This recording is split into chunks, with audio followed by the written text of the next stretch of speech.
Mateus 25, a partir do 14.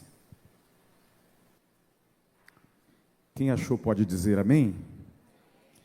Quem não achou diz socorro. Bom, todos acharam? Então vamos ler. Diz assim o texto.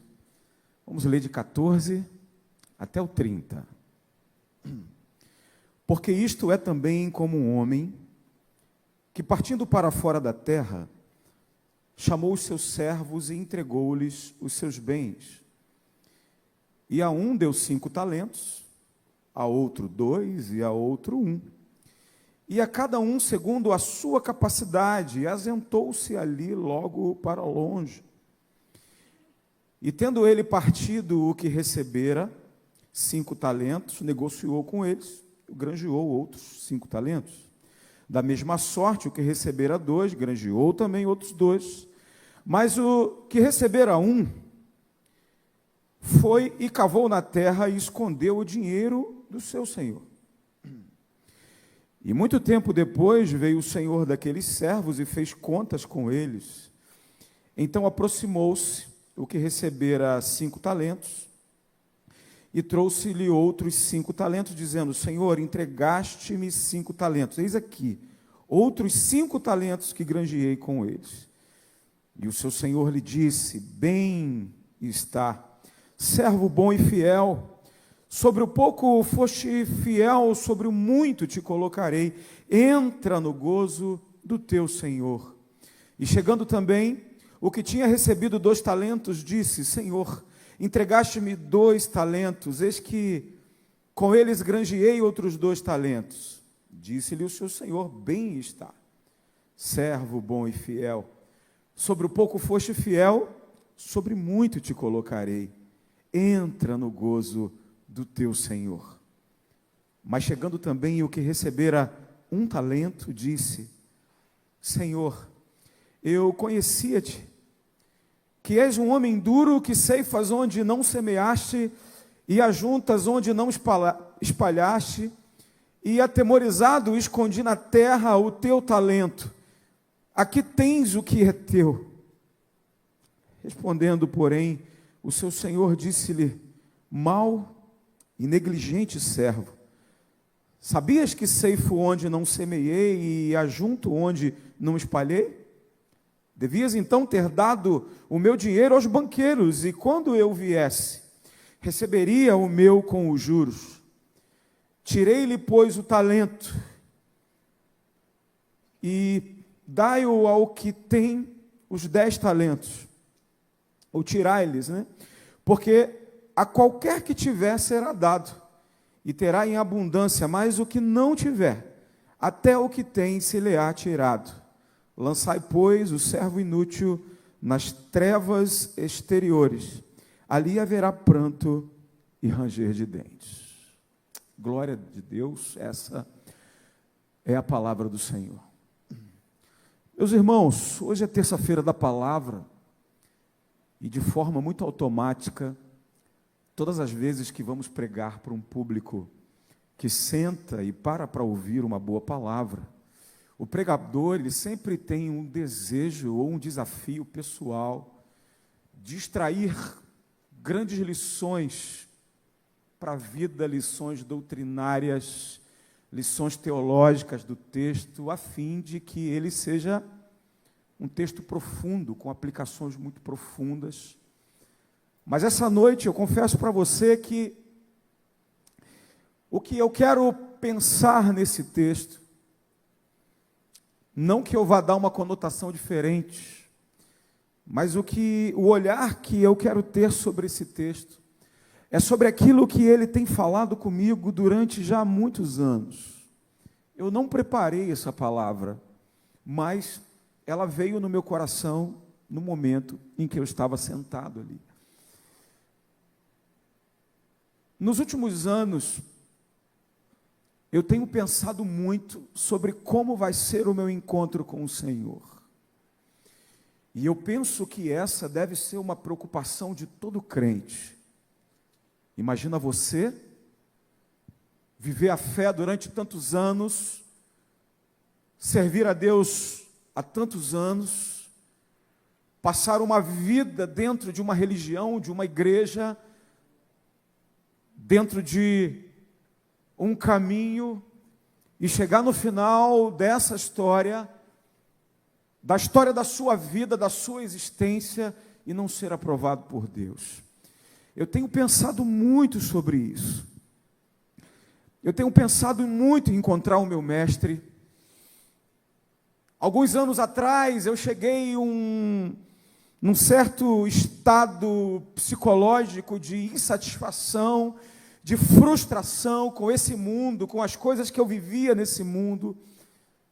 Muito triste, muito angustiado com a vida, com as pessoas, com a família, com o meio que eu vivia, e eu ficava naquela angústia e pensando: Senhor, vem logo, Senhor, vem me encontrar.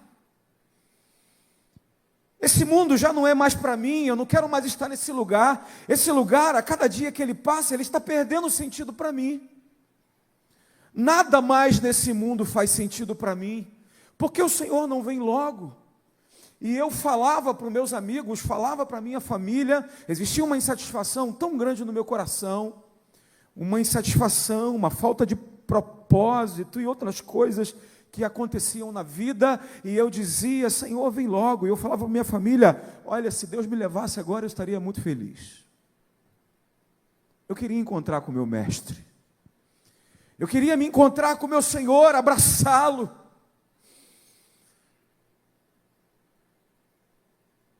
colocar a cabeça no seu colo, no seu ombro, e falar: que bom que nós estamos aqui. Que bom que esse dia chegou. Que bom que tanta coisa aconteceu, mas eu estou aqui do seu lado, te abraçando. Eu não aguentava mais aquela ausência da tua presença, e hoje eu estou aqui do teu lado. Como eu queria viver isso. Eu ansiei muito isso, e anseio até hoje. Mas ao mesmo tempo que a minha emoção e o meu coração ansiava por estar do lado do mestre, estar ao seu lado, ser abraçado por ele, colocar a minha cabeça no seu ombro, naquele tempo em que só olhava para o trono e dizia: me leva, eu quero estar com o Senhor.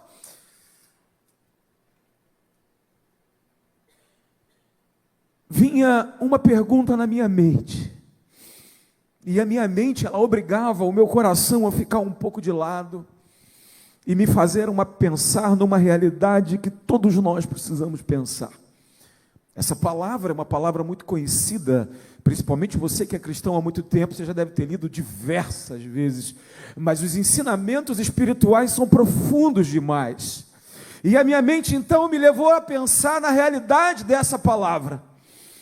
O que Jesus quer comunicar aqui é que um dia nós o encontraremos, um dia nós estaremos com Ele, numa outra realidade. Esse sermão é um sermão escatológico, ele quer levar a nossa mente para aquilo que vai acontecer lá no final dessa história, quando Ele vier, quando tudo aqui acabar, quando toda essa realidade mudar.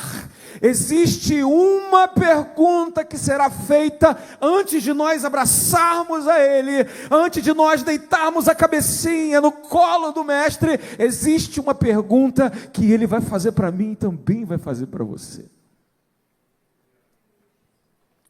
João, André, Regis, Aguiar, Samuel, Eliseu,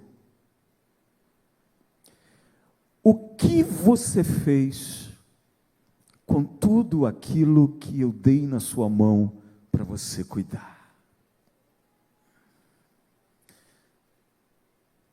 Você está muito preocupado em estar comigo, mas acontece que quando você estiver comigo, existe uma pergunta que eu vou fazer para você. E qual será a sua resposta nesse grande dia? E quando eu me fiz essa pergunta, que é a pergunta que Cristo vai fazer para nós, Aí eu entrei em pânico. Porque esse texto, o sentido desse texto é esse. O encontro vai chegar. O encontro vai haver.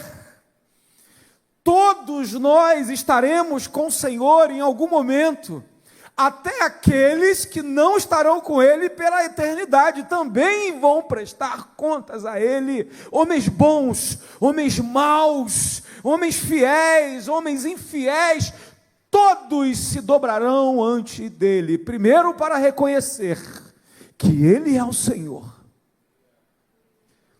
Porque a palavra diz que todo joelho se dobrará e toda língua confessará que Jesus Cristo é o Senhor.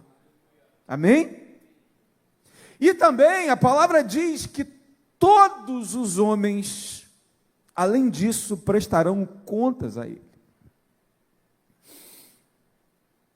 E aí, isso mexeu profundamente comigo.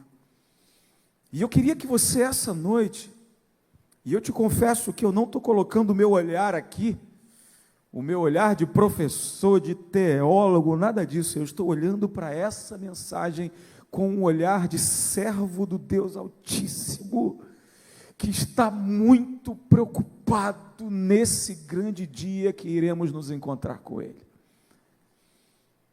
Porque é isso que Jesus está falando nesse texto. E eu vou te explicar o que está acontecendo aqui. Esse sermão, ele é um sermão escatológico. E que é isso?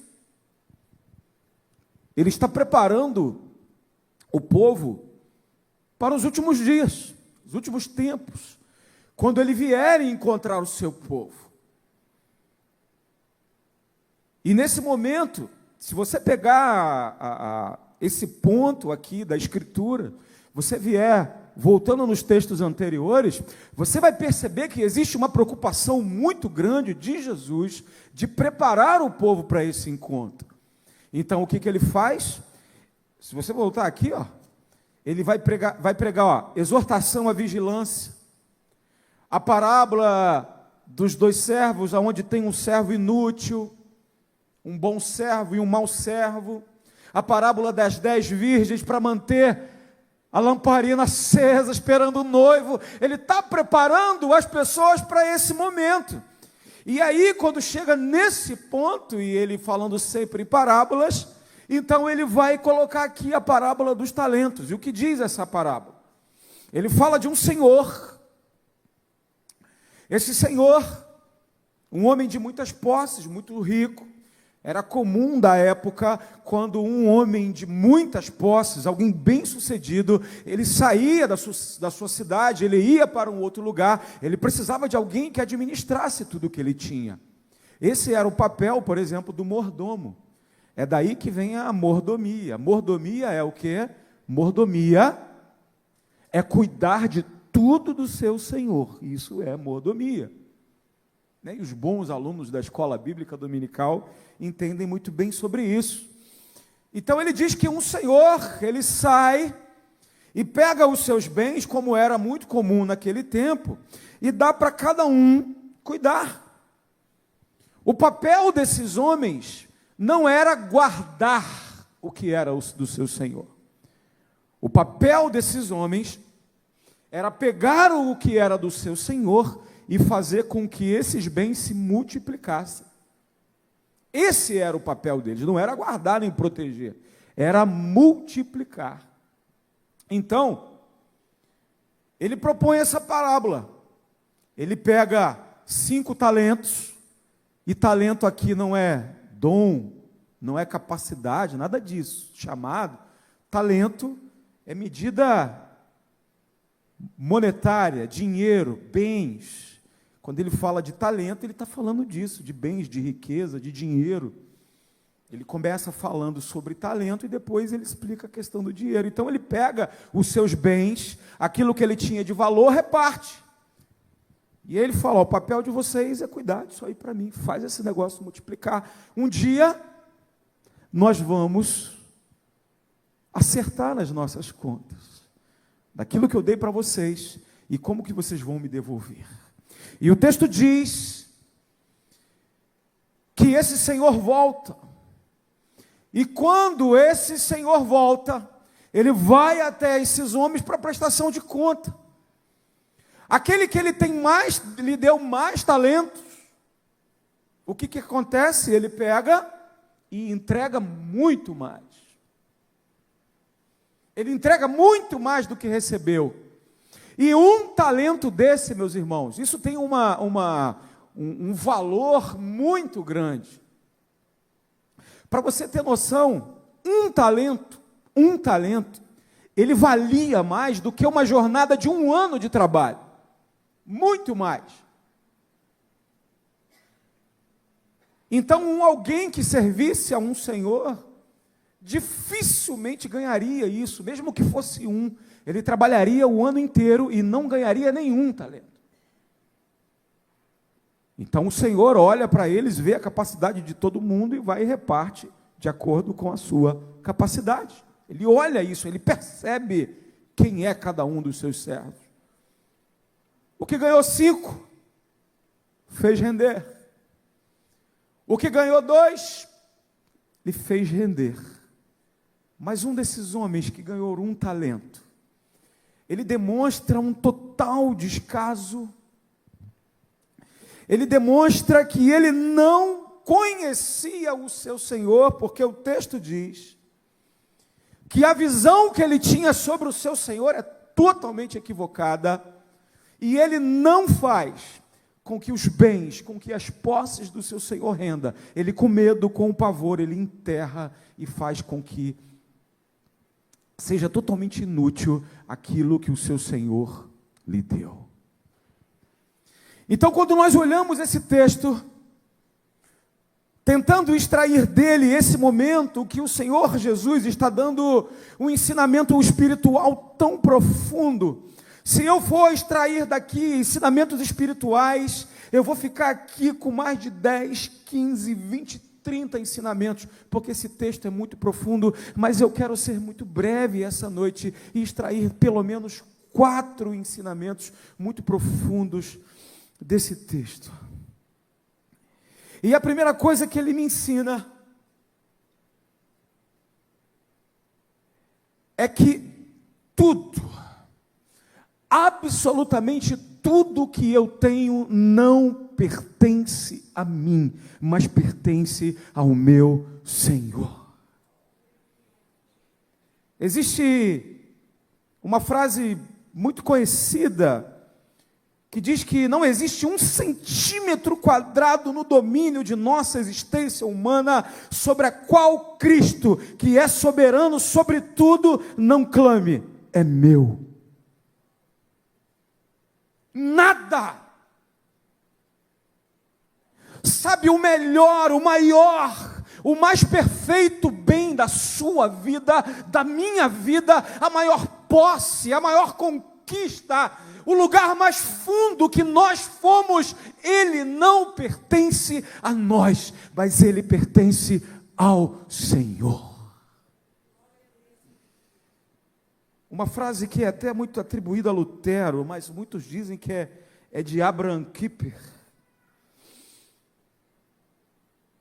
Então eu preciso entender, e graças a Deus essa ficha caiu na minha vida, na minha mente, do que eu tenho pertence a alguém que dá muito valor para aquilo e que eu vou prestar contas daquilo. E quando eu chegar naquele grande dia, eu vou precisar encontrar com ele e dizer: toma, eu cuidei da melhor forma possível, agora eu te devolvo porque é do Senhor. Roubando a palavra do pastor Aguiar, vocês estão comigo?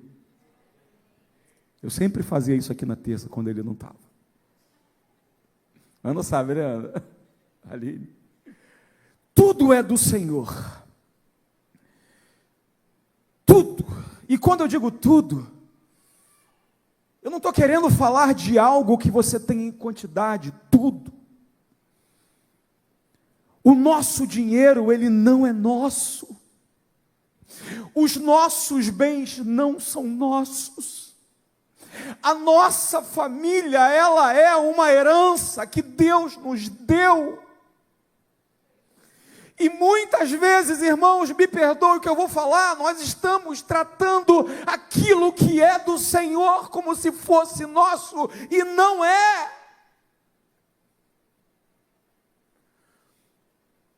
Quantas vezes saímos pela manhã, e eu estou falando isso porque isso tudo eu vivo, eu vivi, é palavra de Deus, mas também é testemunho da minha vida. Ontem a minha esposa me chamou a atenção. Eu saí muito cedo de casa e cheguei muito tarde. E ela falou assim para mim: como é que foi o seu dia? Eu falei: foi bom, foi produtivo, Deus falou. E a minha esposa falou assim: tá, qual é a hora que você vai encontrar para cuidar daquilo que a gente tem de maior importância? E naquele momento toda a minha alegria do dia veio ao chão, porque eu percebi que eu não estou cuidando bem de tudo aquilo que o Senhor me deu para cuidar. Eu tenho certeza que na sua casa, na sua vida, você tem muita coisa de valor, conquistas, presentes, heranças, coisas que você lutou para ter, e são coisas lícitas, são tuas. Mas será que tem coisas que Deus não te deu e que talvez esteja precisando olhar como algo que é dele?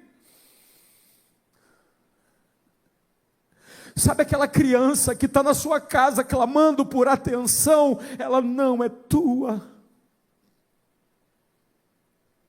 Ela não é tua, é do Senhor.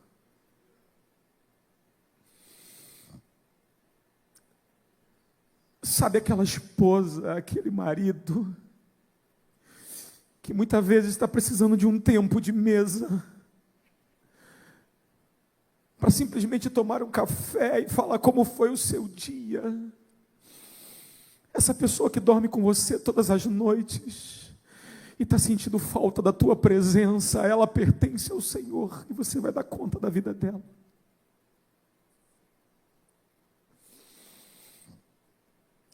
Sabe esse lugar que Deus te colocou e que muitas vezes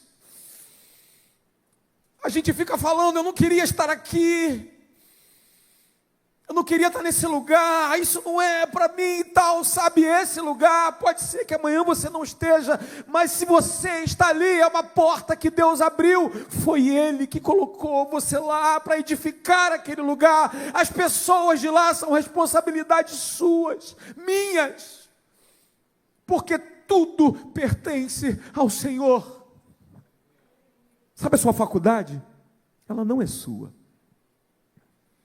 O curso que você está fazendo, ele não é seu. O lugar que você mora, a casa tão bela que você conquistou, ela não é sua. Tudo é do Senhor. Muitas vezes, quando vamos falar de dízimo, por exemplo, qual é a maior dificuldade? A maior dificuldade de falar desse tema são corações que não entenderam que tudo que tem é do Senhor. Então tem coisas que eu administro do meu jeito, tem coisas que eu entrego, mas esse ponto eu não entrego porque ele é meu. O Senhor está dizendo: não! Tudo que você tem é meu e eu vou prestar contas contigo. Ah, meu irmão, não é à toa que esse texto está aqui. Existe um dia que todos nós vamos prestar conta de absolutamente tudo, e a pergunta é: como vamos nos apresentar nesse dia?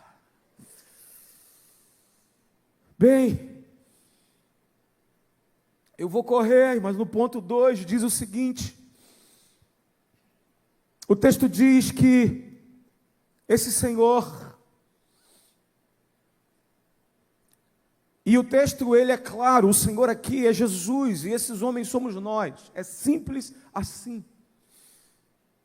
O texto diz que esse homem, esse Senhor, ele retribui, ele reparte esses talentos, esses bens, de acordo com a capacidade de cada um. Ele sabe exatamente como cada um poderia administrar aquilo que é dele. E o que isso me ensina? Me ensina que tudo que Deus nos deu é precioso e Ele sabe o porquê que Ele te deu. Ele sabe exatamente. Na minha vida como pastor, uma das coisas que me angustiam é perceber pessoas que ganharam riquezas tão maravilhosas do Senhor. As pessoas recebem dons, as pessoas recebem um chamado do Senhor, algo tremendo da parte de Deus, mas não valorizam. O porquê? Não, mas eu queria ter o dom que o pastor Aguiar tem. Eu queria ter o dom do pastor Aguiar. E quem te disse que Deus te chamou para ter o dom dele? Talvez Deus tenha te dado algo que é muito maior. Talvez Deus dê a você a capacidade que talvez o pastor não tenha.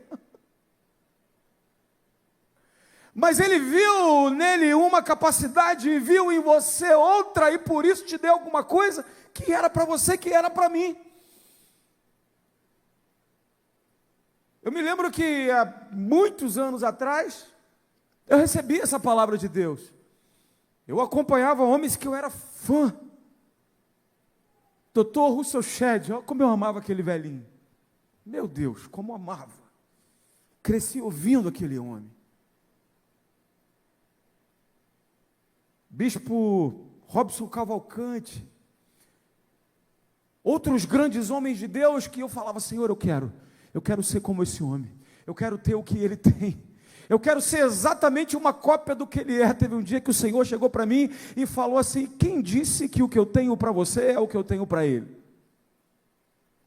Não. O talento que eu estou dando para você, eu estou dando para você. Ele é teu. Eu pensei em você. Eu sei quem você é. Eu sei da tua cabeça, do teu jeito, da tua mentalidade, da tua forma de fazer as coisas, e por isso que eu olho como o homem não vê, porque ele vê como o homem não vê, e eu enxergo em você coisas que nem você enxerga. É por isso que eu te dei o que eu te dei. Então pega o que eu te dei e multiplica. Aceita. Recebe, porque é teu. Não houve nenhum favoritismo de Deus, não tem nada disso aqui. E você percebe que o elogio que Deus faz, ele é igual. Se você pegar o homem que recebeu 5, e o que recebeu 2, o elogio do Senhor é o mesmo. Por quê? Porque os dois se comprometeram com aquilo que receberam. Posso ouvir um amém? Glória a Deus. O problema então não é ter menos. O problema não é ter pouco. O problema é não dar valor àquilo que recebemos do Senhor e não entender que precisamos cuidar daquilo. Uma vez, há muitos anos atrás, eu discipulava uma moça, e ela sempre falava assim, e ela era engraçada, porque ela sempre falava assim, ai irmão, eu me sinto um tijolinho. Era engraçado. Ela sempre falava isso, Silvia, e ela falava, todo dia que eu encontrava, ai meu irmão, ai, eu me sinto um tijolinho. E um dia eu perguntei, irmã, eu estou te ouvindo toda semana essa história de tijolinho, o que esse negócio significa que eu não estou entendendo? Ela, ai, é que eu me sinto tão pequenininha. E quem disse que Deus precisa de homens grandes? Meu irmão, numa obra precisa de tijolinho, precisa de carrinho de mão, precisa de cimento, precisa de pedra, precisa de alfinete. Todos aqueles que o Senhor repartiu alguma coisa têm a sua importância. Você é importante para essa obra. Deus te chamou para algo poderoso, porque um talento que Ele te deu, ele tem muito valor. E eu te pergunto essa noite, o que o Senhor deu nas suas mãos para você cuidar, para você fazer, para você multiplicar, para você usar para edificar a vida da igreja, edificar a vida do seu irmão, da sua irmã, o que foi que Ele te deu? E qual a importância que você está dando para essas coisas? Pastor, não sei fazer nada, você sabe. Sabe. Começando pela nossa casa.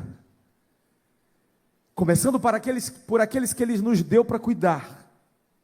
E até a casa de Deus, em cada culto, em cada movimento, em cada obra que a igreja tem, eu tenho certeza que Deus te deu muitos talentos, muitas coisas para você edificar a casa de Deus. Mas muitas vezes o que nos empata é o medo. O medo, ele é algo tremendo. Mas eu sinto de Deus essa noite para compartilhar com você, meu irmão. Se você tem medo de cuidar de quem Deus te deu, se você tem medo de desenvolver o talento que Ele te deu, faz com medo mesmo. Pastor, eu não vou ser reconhecido. Não precisa de reconhecimento. Faz.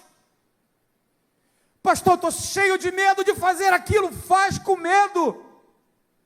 Mas todas as vezes que eu vou fazer aquilo que Deus me deu, tem gente me julgando. Deixa julgar, porque o julgamento que vai vir no final, ele é muito maior do que o irmão que está do lado.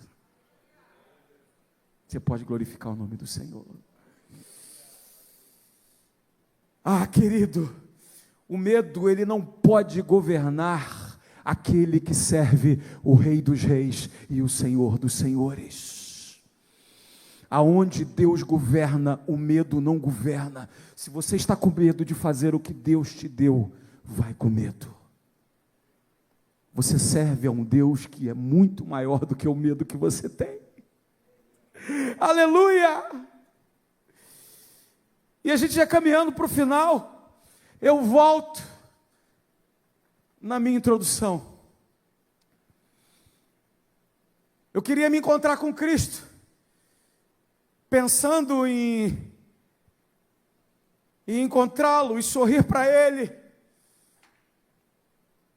deitar a cabeça no seu ombro e dizer: que bom que esse dia chegou. Que bom que esse momento chegou, eu não vi a hora de estar aqui diante do Senhor. Pai, obrigado por estar aqui, glória a Deus. E aí minha mente me levou a pensar: você está pronto para a prestação de conta? Porque quando chegar aquele dia, todos nós prestaremos contas de tudo aquilo que Ele tem dado nas mãos para a gente cuidar. O texto diz que o Senhor voltou e Ele pediu contas de tudo. E é interessante que quando a gente olha esse texto, eu fico comparando com outros textos que falam de julgamento. Porque, eu não sei se você já reparou isso, até os textos que a Bíblia fala sobre pecado, daquilo que o Senhor abomina, daquilo que o Senhor rejeita, nós não vimos uma rejeição tão grande, quanto a rejeição desse Senhor, por aquele que não multiplicou aquilo que ganhou do Senhor. Depois, se você olhar lá sobre obras da carne, e tantos outros textos que Deus abomina tantas coisas, compara com esse texto. O coração de Deus colocado aqui, diante de alguém que não cuidou daquilo que tinha de Deus na sua mão, é uma ira muito profunda, porque o texto diz o seguinte: você devia ter dado aquilo que eu te dei para multiplicar. Mas o que você fez? O teu medo, a tua insegurança, a tua falta de conhecimento de quem eu sou, porque aqui diz que esse homem diz: mas o Senhor é assim, o Senhor faz isso, o Senhor faz aquilo. Então eu fiquei com medo e tal, por causa disso. Tirai-lhe, pois, o talento e dá-lhe ao que tem 10 talentos, ou seja, eu vou dar para aquele que está cuidando das minhas coisas, e porque a qualquer que tiver será dado e terá em abundância, mas o que não tiver, até o que tem ser-lhe-á tirado. Olha, lançai, pois, esse servo inútil nas trevas exteriores, ali haverá pranto e ranger de dentes. Qual as vezes que você viu essa condenação para qualquer outro pecado?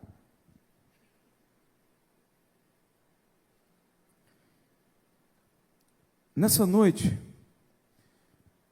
eu sei que muitos homens, muitos irmãos e irmãs, têm sido homens fiéis, tementes, pessoas que têm feito a obra de Deus de forma zelosa, cuidado da sua família, cuidado da sua casa.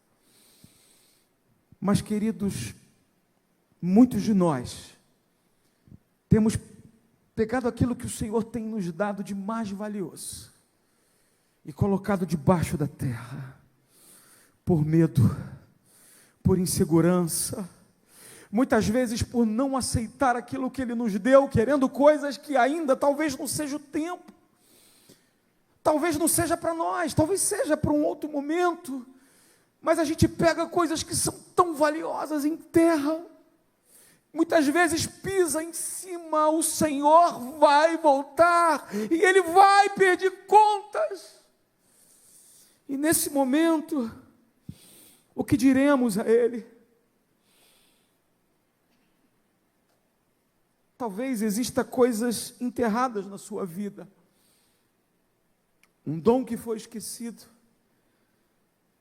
um chamado que foi adiado, uma tarefa que talvez a gente fique para depois, não depois.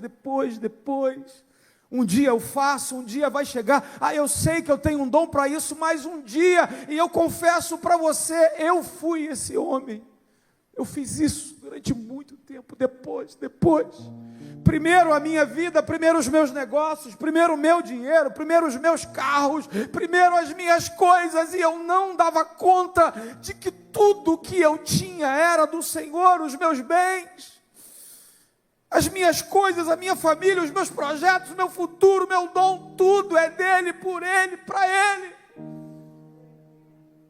que é a profundidade das riquezas, que é da sabedoria e do conhecimento. Quão insondáveis estão os seus juízos, impenetráveis os seus caminhos. Quem conheceu a mente do nosso Senhor, ou quem foi o seu conselheiro, ou quem primeiro deu a Ele e depois recebeu, porque dele, por Ele, para Ele são todas as coisas. Glórias sejam dadas, pois a Ele eternamente. Amém, amém, amém. E aqui eu termino. Eu tenho certeza que você sabe que você foi chamado por Deus para alguma coisa. Mas a grande importância dessa história não é saber que tem um chamado. A grande sacada dessa história é saber se após ser chamado, também seremos aprovados pelo Senhor. Porque quando chegar diante dele,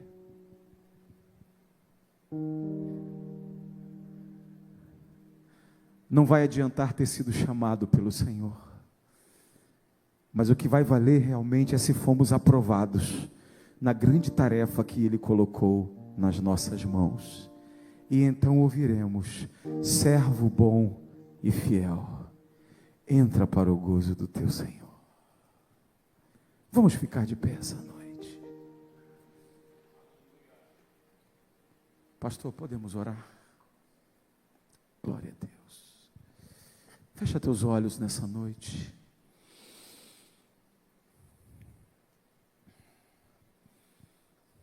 Fecha teus olhos e fala com o teu Senhor. Como eu já disse aqui do início, eu não preparei essa palavra.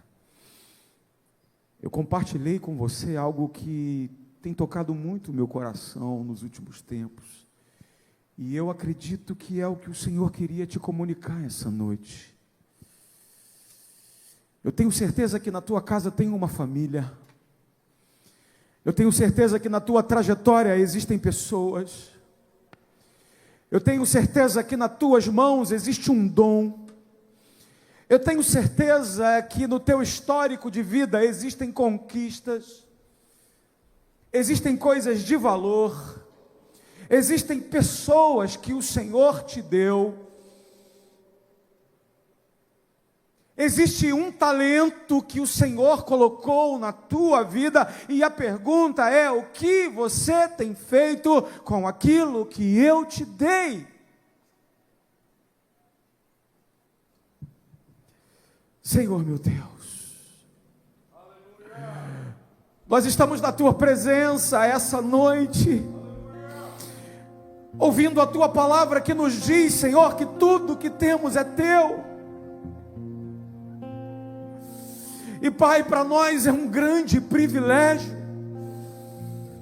é um privilégio servir esse grande Senhor, é um privilégio servir a esse Deus que nos chamou para essa tão grande obra, é um privilégio acordar e ter uma família, e ter filhos, e ter pessoas que o Senhor nos deu para criar, para amar, para abraçar, para conduzir nos caminhos do Senhor. É um privilégio, Deus. Ó Pai, se por acaso nós estamos tratando com descaso aquilo que o Senhor nos deu, nos perdoa, porque tudo é teu. Pai, nos perdoa, porque quantas vezes damos atenção para tudo e não nos damos, Senhor, conta do que existe de mais valor está ali do nosso lado, que é teu. A nossa vida, nossa casa, nossa renda, nossa família. Pai, em nome de Jesus, nos perdoa. Nos faz entender essa noite que a nossa vida é tua, que nós somos os teus filhos e que tu és o nosso Deus. Quando chegarmos diante do Senhor, a voz que queremos ouvir é: servo bom e fiel. Louvado seja o nome do Senhor.